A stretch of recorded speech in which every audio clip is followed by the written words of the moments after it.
Government by WhatsApp, the lines between work and personal lives ever more blurred.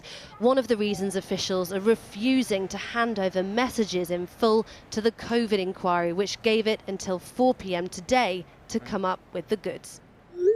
Earlier, Rishi Sunak, who'd promised integrity, professionalism and accountability at every level when he became Prime Minister, dug in. We've been long cooperating with the inquiry. Important that we learn the lessons of COVID so that we're well prepared in the future. Government's considering very carefully next steps, but it's confident in its position. And then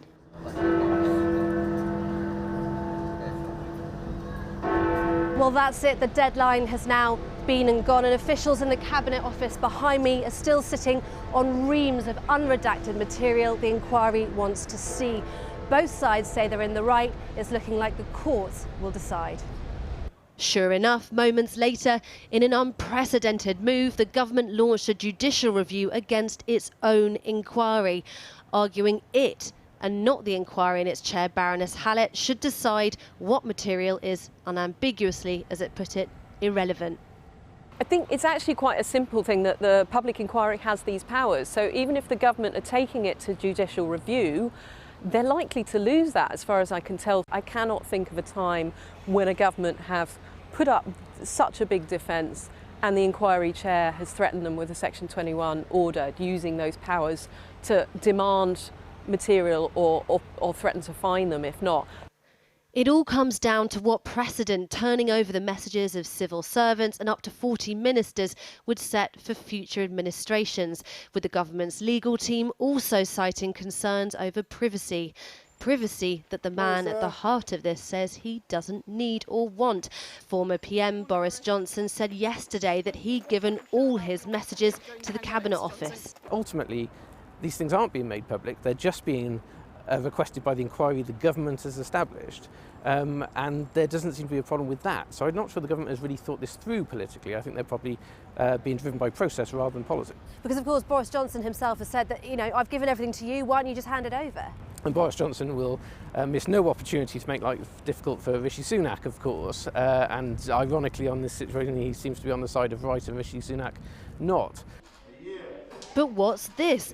It transpires that Boris Johnson only handed WhatsApp messages dating from May 2021 onwards, when he got a new phone. As for his notebooks, well, the Cabinet Office only got hold of them yesterday. It says it needs time to rummage through and release them to the inquiry in batches. The former head of the government's legal department says this won't stack up. The chair's position is that she should see all this material, and it might be relevant because it might show, for example, how ministers were using their time, what other preoccupations they had at the time, whether they were focusing enough on the pandemic and so on. And you can only see that by seeing material that isn't about the pandemic. Families of those who died during the pandemic have tonight accused the government of a whitewash and a cover-up. Government lawyers say they've turned over more than 55,000 documents and are cooperating fully with the inquiry. This is a procedural battle now making for ugly politics. Media Gen reporting. Well, I'm now joined by Lord Savile of Newdigate, the former Justice of the Supreme Court who chaired the public inquiry into Bloody Sunday. Thank you very much for coming on the programme. There are lots of issues here to unpack, so let's start with the issue of trust. Who do you think should decide what is relevant to the inquiry, the government or the public inquiry? Well, my view is that prima facie, at least, it's for the public inquiry. The chairman, and indeed any other tribunal members, have a duty to conduct a thorough and complete inquiry. And if they fail in that duty, the result is almost necessarily an enormous waste of time and money, and an incomplete inquiry, of course, will immediately give rise to allegations of cover-up and the like. So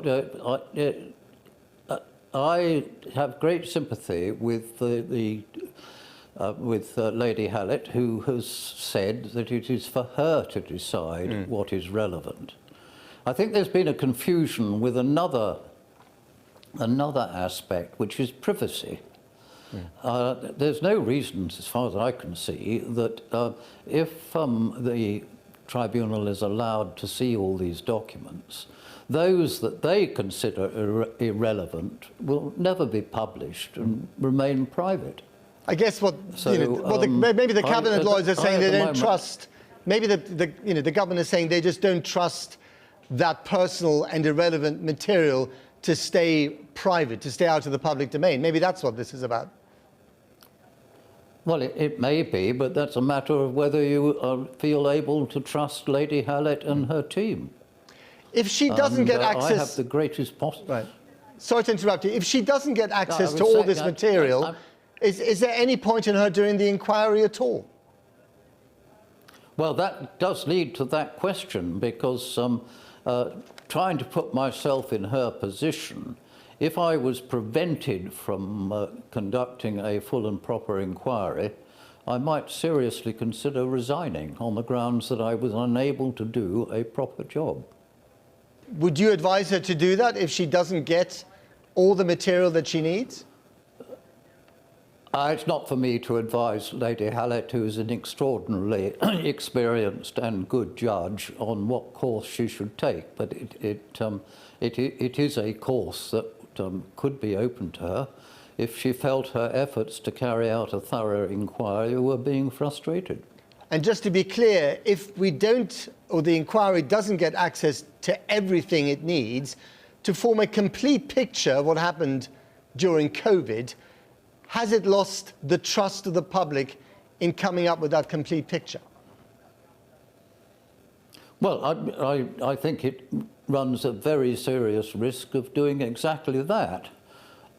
If you don't look at everything relevant, and for that you've got to look through a lot of irrelevant stuff as well, then you won't have done a thorough job. And if you don't do a thorough job, as I've already said, you've wasted a lot of time and money, and you give rise immediately to accusations of a cover-up and the like. In the world of finance, for instance, traders have to be very strict about their personal messages and their professional messages, and they try and keep separate devices to keep those messages separate. It seems weird that an oil trader is subject to sanctions, but a politician deciding to keep us locked in our homes during COVID is not. Well, I tend to agree with you. Okay, well, that was easy. Lord Newdigate, thank you very much indeed for coming on the programme.